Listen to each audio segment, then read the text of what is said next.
জয় গুরু, জয় গোপাল।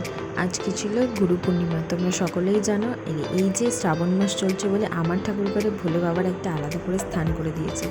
এই হচ্ছে এখানে সারা বছর বাবা থাকে, কিন্তু শ্রাবণ মাস বলে নিচে এই বছরেই আমি একটা নতুন স্থান করে দিয়েছি। এই হচ্ছে আমাদের গোটা ঠাকুর ঘরে। আমাদের গোটা ঠাকুর ঘরে সপরিবারের সবাই আছেন। আমাদের ঠাকুর ঘরে কেউ বাকি নেই। এই হচ্ছে আমাদের গুরুদেব।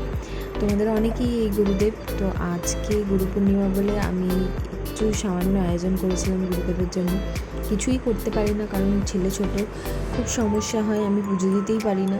তো যাই হোক, আজকে গুরু পূর্ণিমার দিনে একটু সময় বার করে পুজো পাঁচালি সব করলাম, এড়িয়ে যায়। আমার বেটু চলে এসেছে ঠাকুর নমস্কার করতে।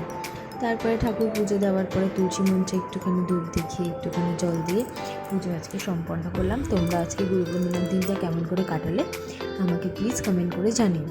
আর আমার এই ভিডিওটা তোমাদের কেমন লাগছে, আর তোমরা আর কি ভিডিও দেখতে চাইছো সেই বিষয়েও আমাকে কমেন্ট করতে পারো। চলো টাটা, আবার দেখা হচ্ছে নতুন কোনো মিনি ব্লগ।